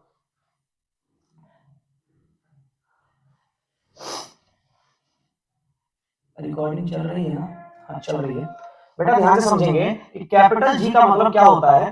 कैपिटल जी होता है flow of ions in the solution, flow of ions in the solution, ठीक है। कि जितना आयंस का फ्लो सॉल्यूशन में होगा उतना ही कंडक्टेंस होगा सॉल्यूशन का, इस बात का आप ध्यान रखेंगे भैया। कैपिटल जी और आर में क्या रिलेशन है, तो बोलेंगे ये होता है capacity, capacity to oppose flow of ions, कि भैया अगर ऊपर वाला आयंस के फ्लो का कैपेसिटी है तो नीचे वाला आयंस के अपोज करने की कैपेसिटी, क्या दोनों में उल्टा रिलेशन है कि नहीं। तो इसलिए कैपिटल जी बराबर होता है 1/r। भैया आर मतलब रेजिस्टेंस, जी मतलब कंडक्टेंस। यहां पर अगर यूनिट निकालोगे, अगर कैपिटल जी का यूनिट निकालोगे तो ये होगा ओम इनवर्स, और ओम इनवर्स को ही साइमन कहते हैं, ओम इनवर्स को ही साइमन कहते हैं बेटा, इस बात का ध्यान, ठीक है। चलो दोनों एक्सप्लेन कर दिया, आगे बढ़ता हूं। बेसिक बातें ध्यान रखना बस। कंडक्टिविटी मतलब के, रेजिस्टिविटी मतलब रो। कंडक्टिविटी क्या होता है, तो बोलेंगे 1 मिलीलीटर, 1 मिलीलीटर सॉल्यूशन में flow of ions, flow of ions, ठीक है जी। 1 मिलीलीटर सॉल्यूशन में फ्लो ऑफ आयंस। अच्छा रेजिस्टिविटी क्या होगी, बोलेंगे 1 मिलीलीटर सॉल्यूशन में, सॉल्यूशन में आयंस के फ्लो के अपोज करने की टेंडेंसी, अपोज करने की टेंडेंसी, अपोज करने की टेंडेंसी, ठीक है जी। क्या दोनों उल्टा है कि नहीं है, बोलेंगे के बराबर 1/रो, K बराबर 1 अपॉन रो। रो बराबर आपने फॉर्मूला फिजिक्स में पढ़ा होगा RA अपॉन L होता है। तो यहां से अगर रो का यूनिट निकालना हो, unit of rho, unit of rho, तो ये आएगा ओम सेंटीमीटर, ओम सेंटीमीटर। और यहीं पर अगर कंडक्टिविटी की यूनिट निकालनी हो बेटा आपको, कंडक्टिविटी की यूनिट तो इसको बोलेंगे ओम इनवर्स सेंटीमीटर इनवर्स, बिल्कुल इसका उल्टा, और इसी को बोलते हैं साइमन सेंटीमीटर इनवर्स। तो ये भी आपके लिए एमसीक्यू है, इस बात का ध्यान रखिए। बातें समझ में आ रही है भाई? अरे बातें समझ में आ रही है यार? चलो आगे बढ़ रहा हूं बेटा, आगे। अब हमारे पास है मोलर कंडक्टिविटी। बोला गया मोलर कंडक्टिविटी मतलब क्या? कंडक्टिविटी इन 1 मिलीलीटर सॉल्यूशन। ध्यान रखेंगे आप, कंडक्टिविटी इन 1 मिलीलीटर सॉल्यूशन को मोलर कंडक्टिविटी कहते हैं। इसको हम कैप एम से डिनोट करते हैं। कैप एम जो है दो बातों पे डिपेंड करती है बेटा, कंडक्टिविटी और वॉल्यूम दोनों पे डिपेंड करती है। दोनों के बढ़ने घटने से कैप एम की बढ़ना और घटना होगा, इस बात का ध्यान रखेंगे बेटा, है ना। चलो आओ जरा ध्यान से समझते हैं बेटा, ध्यान से समझते हैं। देखना एक बार, मैं ये कहना चाह रहा हूं कि पहले तो फॉर्मूला लिख लो, कैप एम बराबर में कंडक्टिविटी मल्टीप्लाई बाय 1000 अपॉन में कंसंट्रेशन मोलरिटी, है ना। ये हमारा यहाँ पर फॉर्मूला हो गया। भैया अगर मोलर कंडक्टिविटी निकालनी हो तो यूनिट क्या है मोलर कंडक्टिविटी का? यूनिट है बेटा, ध्यान रखना भैया, यहाँ समझना भैया, साइमन सेंटीमीटर स्क्वायर पर मोल। कैसे आया? तो भैया यहाँ पर देखो कंडक्टिविटी का यूनिट और यहाँ पर मोल है, वॉल्यूम ऊपर जाएगा। भैया इस तरीके से अगर यूनिट निकालोगे तो साइमन सेंटीमीटर स्क्वायर पर मोल आएगा, इस बात का ध्यान रखेंगे। ठीक है जी। अच्छा, अगर मैं यहाँ पर कह रहा हूँ कि मैं पानी दे रहा हूँ, देखो बेटा ध्यान से समझना, याद कर लो कि अगर आप कभी भी किसी सॉल्यूशन में पानी को बढ़ाओगे तो ध्यान रखना कॉन्सेंट्रेशन कम होता है, कॉन्सेंट्रेशन कम होता है। इस रिलेशन को आप जितने तरीके से याद करना चाहते हो याद कर लो। तो मैं कह रहा हूं अगर मैं पानी बढ़ाता हूं ना भाई, अगर मैं डाइल्यूशन बढ़ाता हूं ना भाई, तो याद रखना कंडक्टेंस की वैल्यू तो बढ़ती है लेकिन कंडक्टिविटी की वैल्यू बढ़ती है। कंडक्टेंस की वैल्यू तो बढ़ती है क्योंकि कंडक्टेंस इसलिए बढ़ रहा है कि कंडक्टेंस पूरे सॉल्यूशन का है, कंडक्टिविटी 1 मिलीलीटर सॉल्यूशन का है, कंडक्टिविटी 1 मिलीलीटर सॉल्यूशन का है। अब एक बात बताओ, तुम अगर डाइल्यूशन को बढ़ाओगे तो 1 मिलीलीटर में छोटे अमाउंट के पानी में नंबर ऑफ आयंस कम मिलेंगे कि नहीं मिलेंगे? तो नंबर ऑफ आयंस के कम मिलने से डाइल्यूशन के बढ़ाने से कंडक्टिविटी कम हो जाती है। तो याद करेंगे, देखो मैं लिखने जा रहा हूं, अगर आप डाइल्यूशन को बढ़ाते हैं, याद करना, अगर आप डाइल्यूशन को बढ़ाते हैं मतलब पानी देते हैं, किसी सॉल्यूशन में पानी बढ़ाते हैं तो कॉन्सेंट्रेशन कम होता है बेटा, कॉन्सेंट्रेशन कम होता है। भैया कंडक्टेंस की वैल्यू बढ़ती है, कंडक्टिविटी की वैल्यू बेटा घटती रहती है, घटती रहती है, इस बात का ध्यान रखें। ठीक है जी। अच्छा, अब यहां पर कैप एम के बारे में बात करते हैं बेटा। कैप एम दो बातों पर डिपेंड करता है, के मल्टीप्लाई वॉल्यूम, मैंने बोला था। अगर आप डाइल्यूशन को बढ़ाएंगे बेटा, डाइल्यूशन को बढ़ाएंगे, डाइल्यूशन को बढ़ाएंगे, ध्यान से समझना, तो कॉन्सेंट्रेशन तो कम होगा, कॉन्सेंट्रेशन तो कम होगा। आपने याद किया कंडक्टिविटी की वैल्यू क्या होती है, बोलो डिक्रीज होती है बेटा। भाई डाइल्यूशन को बढ़ाने से कंडक्टिविटी डिक्रीज होती है, लेकिन वॉल्यूम, पानी बढ़ाने पर वॉल्यूम क्या होता है, बढ़ता है। पानी बढ़ाने पर वॉल्यूम क्या होता है, बढ़ता है। तो एक बात बताओ, ये वैल्यू डिक्रीज हो रही है, ये वैल्यू इंक्रीज हो रही है, दोनों मिलाकर इसकी वैल्यू आएगी। तो देखा गया जो लीडिंग फैक्टर है, जो लीडिंग फैक्टर है एक्सपेरिमेंट में देखा गया, जो लीडिंग फैक्टर है वो है वॉल्यूम। तो एक चीज देखना जरा, मैं कह रहा हूं ध्यान से समझना, एक चीज 50 बढ़ रही है और दूसरी चीज 30 घट रही है, बताओ इंक्रीमेंट कितने का हुआ, 50 20 का हुआ कि नहीं हुआ? एक चीज 50 बढ़ रही है, 30 घट रही है दूसरी चीज, तो 20 का इंक्रीमेंट हुआ कि नहीं हुआ? तो वैसे ही बोला गया in case of strong electrolyte, strong electrolyte, strong electrolyte, अगर आप कॉन्सेंट्रेशन को कम करेंगे या फिर डाइल्यूशन को बढ़ाएंगे, डाइल्यूशन को बढ़ाएंगे तो cap m molar conductivity value बढ़ती तो है लेकिन स्लोली स्लोली बढ़ती है, बहुत स्लोली स्लोली। रीजन कहा, रीजन ये रहा, ये रहा रीजन। ठीक है, तो आप इसको याद करो कि अगर आप डाइल्यूशन को बढ़ाओगे तो भैया मोलर कंडक्टिविटी तो बढ़ेगी लेकिन स्लोली स्लोली बढ़ेगी। इस केस में, स्ट्रॉन्ग इलेक्ट्रोलाइट के केस में, क्योंकि स्ट्रॉन्ग इलेक्ट्रोलाइट के केस में एक बार आयंस आ गए तो आ गए, बढ़ते नहीं आयंस, जितने आयन आए टूट गए उतने ही बढ़ेंगे। ठीक है जी, मैं आगे बढ़ रहा हूं बेटा। कह रहा है effect of dilution on molar conductivity strong and weak electrolyte. देखो यार, स्ट्रॉन्ग इलेक्ट्रोलाइट तो आपको समझा ही चुका हूं। स्ट्रॉन्ग इलेक्ट्रोलाइट के केस में अगर आप डाइल्यूशन को बढ़ाओगे, डाइल्यूशन को बढ़ाओगे, कंसंट्रेशन को कम करोगे, कम करोगे तो कैप एम की वैल्यू स्लोली स्लोली इंक्रीज हो, स्लोली स्लोली इंक्रीज हो। लेकिन यहीं पर अगर वीक इलेक्ट्रोलाइट की बात करो तो देखना जरा, वीक इलेक्ट्रोलाइट में कैप एम बराबर ये होता है के इनटू में वॉल्यूम, कंडक्टिविटी वॉल्यूम। अगर मैं डाइल्यूशन को बढ़ाऊंगा इस केस में, अगर मैं डाइल्यूशन को बढ़ाऊंगा इस केस में, मतलब कॉन्सेंट्रेशन को मैं कम करने जा रहा हूं, तो कंडक्टिविटी बढ़ेगी इस बार। क्यों बढ़ेगी? क्योंकि भैया वीक इलेक्ट्रोलाइट में जैसे जैसे पानी देते रहते हैं नंबर ऑफ आयंस बढ़ता रहता है।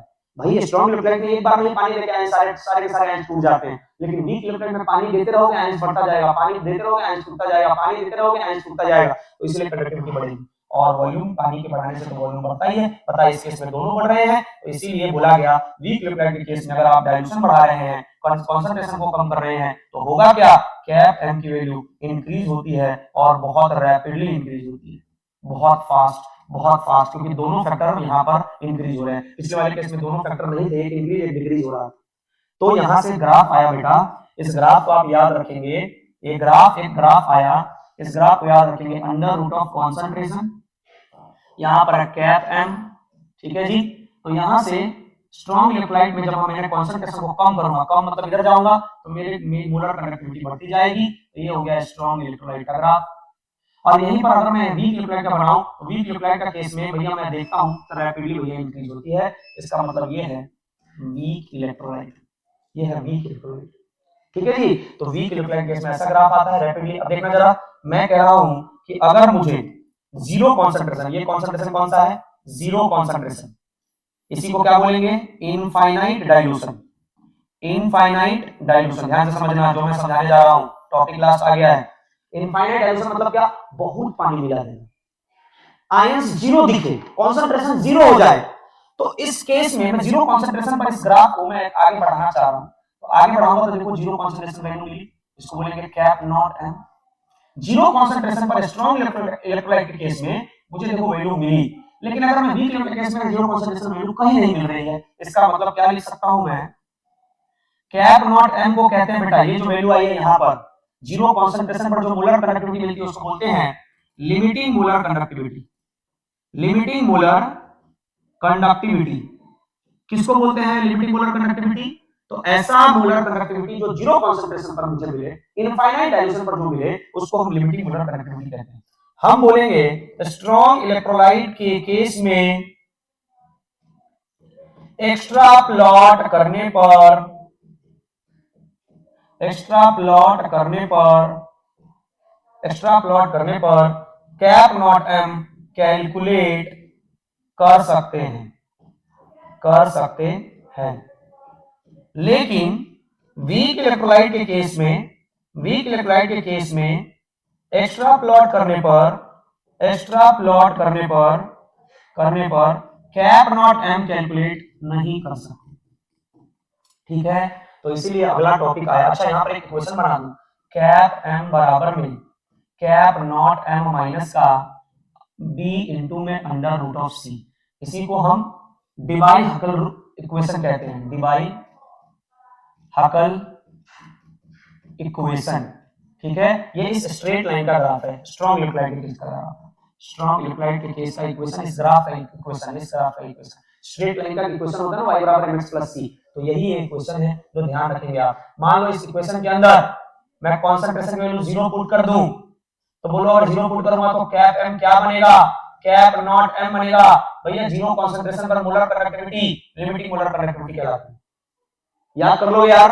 चलो आगे बढ़ो, कोयलेट्स लॉ आ गया भैया। कोयलेट्स लॉ कहता है कि limiting molar conductivity of any electrolyte अगर आप निकालना चाहते हो तो उस इलेक्ट्रोलाइट के केटायन और एनायन के मोलर कंडक्टिविटी के को जोड़ दो तो आपका आंसर आ जाएगा। जैसे फॉर एग्जांपल मान लो मैं NaCl का लिमिटिंग मोलर कंडक्टिविटी निकालना चाहता हूं, तो मैं क्या करूंगा कि भैया यहाँ पर NaCl दिखाई दे रहा है, तो NaCl बोलो इसका केटायन एनायन क्या होगा? बोलेंगे Na+ और Cl-1। तो मैं अगर लिमिटिंग मोलर कंडक्टिविटी NaCl का निकालना चाहता हूं तो मैं यहाँ लिखूंगा लैम्डा नॉट ऑफ Na+ और प्लस में लैम्डा नॉट ऑफ Cl-। याद रखेंगे, बोल में लैम्डा रहा हूं, लेकिन ध्यान रखेंगे केटायन और एनायन के लिमिटिंग मोलर कंडक्टिविटी को आप इस साइन से बनाएंगे, और अगर कोई भी इलेक्ट्रोलाइट हो तो उसको आप मोलर कंडक्टिविटी को इस साइन से बनाएंगे, ठीक है जी। तो आपको समझ आ गया होगा। एक और प्रैक्टिस करा देता हूं, मान लो मेरे पास Al2SO4 का होल थ्राइस और इसका मुझे बोला गया molar conductivity limiting molar conductivity का एक्सप्रेशन लिखिए, तो कैसे लिखेंगे? तो सबसे पहले आपको आयंस ब्रेक करना आना चाहिए। Al2 SO4 का होल थ्राइस, इसको ब्रेक करोगे तो लिखोगे 2 एल्यूमिनियम प्लस 3 प्लस में 3SO4 माइनस 2। तो भैया यहां पर लिमिटिंग मोलर कंडक्टिविटी अगर आप Al2SO4 का होल थ्राइस लिखना चाहते हो तो 2 times multiply lambda naught of aluminium plus 3 और प्लस में 3 times multiply lambda naught of SO4 minus 2। आप उसके कोफिशिएंट को भी मल्टीप्लाई करते हो उसके इंडिविजुअल केटायन और एनायन के लिमिटिंग मोलर कंडक्टिविटी। मुझे लगता है कोयलर्स लॉ को आपको धीरे धीरे समझ आ गया होगा। कोयलर्स लॉ कैसे अप्लाई करेंगे बेटा हम आगे समझेंगे। आइए जरा आगे बढ़ते हैं। एप्लीकेशन ऑफ कोयलर्स लॉ, 4 एप्लीकेशन याद करेंगे, 4 एप्लीकेशन याद, चारों एप्लीकेशन आप इसको याद करेंगे। 4 एप्लीकेशन। पहला, किसी भी वीक इलेक्ट्रोलाइट की लिमिटिंग मोलर कंडक्टिविटी को निकालने के लिए हमारे पास एक ही रास्ता है, वो है कोयलर्स लॉ। तो वीक इलेक्ट्रोलाइट की लिमिटिंग मोलर कंडक्टिविटी को स्ट्रॉन्ग इलेक्ट्रोलाइट के लिमिटिंग मोलर कंडक्टिविटी से, लिमिटिंग मोलर कंडक्टिविटी के हेल्प से निकालते हैं, हेल्प से फाइंड करेंगे। तो पहला तो हो गया कि भाई अगर वीक इलेक्ट्रोलाइट की लिमिटिंग मोलर कंडक्टिविटी निकालने हो तो हम कोयलर्स लॉ का यूज करते हैं। दूसरा, वीक इलेक्ट्रोलाइट कितना टूटा है उसका अल्फा भी निकाल सकते हैं। अल्फा निकालने के लिए अल्फा का फॉर्मूला हो गया अल्फा m अपॉन में अल्फा नॉट m। एक कोई भी कॉन्सेंट्रेशन पर मोलर कंडक्टिविटी और उसको अगर लिमिटिंग मोलर कंडक्टिविटी से डिवाइड कर दोगे तो आपका आंसर आ जाएगा। ठीक है, तो मैं आपको आगे बता देता हूं कि अगर आप कभी भी मोलर कंडक्टिविटी को लिमिटिंग मोलर कंडक्टिविटी से अगर डिवाइड कर दोगे तो अल्फा की वैल्यू आ जाएगी। किसी भी वीक इलेक्ट्रोलाइट के डिसोसिएशन कांस्टेंट को आप निकाल सकते हो। डिसोसिएशन कांस्टेंट क्या होता है? अल्फा स्क्वायर c अपॉन में 1 माइनस अल्फा। ठीक है, तो यहां पर आप सीधा सीधा इस फॉर्मूले को आप यूज कर लेना या फिर Ka बराबर में अल्फा स्क्वायर c भी आप कह सकते हैं, लेकिन कोई बात नहीं। आप मैं तो कह रहा हूं कि आप ये करो, इस फॉर्मूले को सिर्फ याद कर लो और इस वाले फॉर्मूले में अल्फा की वैल्यू क्या पुट करोगे तो कैप m अपॉन में कैप नॉट m। इस वाले में अल्फा की वैल्यू पुट करोगे, यहाँ पे भी पुट करोगे, तो k का जो मैंने वैल्यू निकाल रखा है वो मैं आपको बताने जा रहा हूं। ये मैंने निकाल रखा है c कैप m का square upon cap not m into में कैप नॉट m माइनस में कैप m। कैसे निकालिए वैल्यू? तो ये मैंने अल्फा की वैल्यू यहाँ पुट करी अल्फा।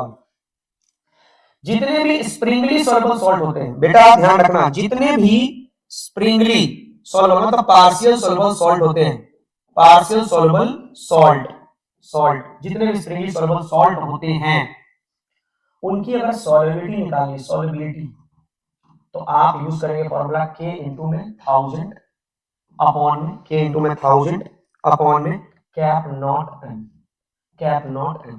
ये 4 एप्लीकेशन है और इसी के साथ कोयलर्स लॉ भी खत्म होता है। अब इस चैप्टर में बेटा सिर्फ एक चीज रह गया, सेल्स एंड बैटरीज। उसके लिए मैं आपको शॉर्ट नोट्स प्रोवाइड कर दूंगा।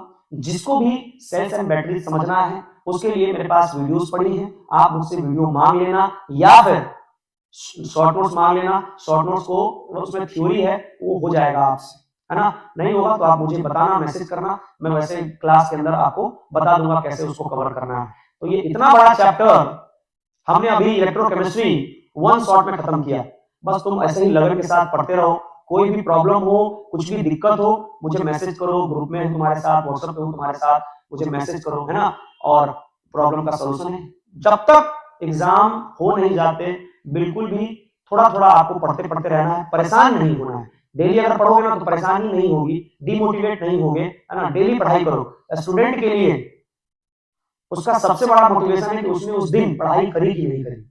अगर तुम देखोगे, अगर तुमने अपनी लाइफ में फील किया होगा, अगर तुम अपने 24 घंटे में से अगर 2 घंटे तुम पढ़ लेते हो और बाकी चीजें अगर तुम मान लो स्कूल में चाहे ट्यूशन में चाहे कहीं भी रहते हो, तो अगर तुमको 2 घंटा तुम्हारा पढ़ा हुआ रहता है, तुमको लगता है अंदर से कॉन्फिडेंस आता है कि चलो भाई आज का मैंने पढ़ाई तो करी हुई है। यही तुम्हारे लिए मोटिवेशन है कि अगले दिन के कितनी पढ़ाई होगी उसके लिए आपको आज पढ़ाई करनी पड़ेगी। एग्जाम का सेशन है, एग्जाम का टाइम चल रहा है तो पढ़ना तो पड़ेगा। तो थोड़ा सा अपने लिए सीरियस हो जाइए।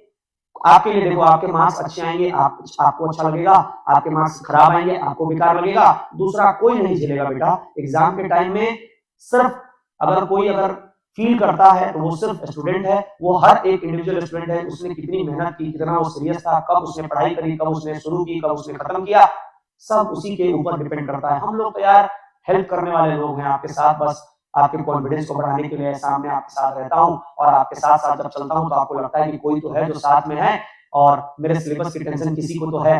और बस इससे आपका कॉन्फिडेंस बढ़ता है, मोटिवेशन आता है और इस मोटिवेशन से आप आगे बढ़ रहे होते हैं। तो अपने इंडिविजुअल लेवल पर भी थोड़ा सा ध्यान लगाओ, पढ़ाई करो, एग्जाम का टाइम है, कोई कुछ भी कहे, पढ़ाई करो, हर दिन पढ़ाई करो। ठीक है, मिलते हैं। जय हिंद, जय भारत।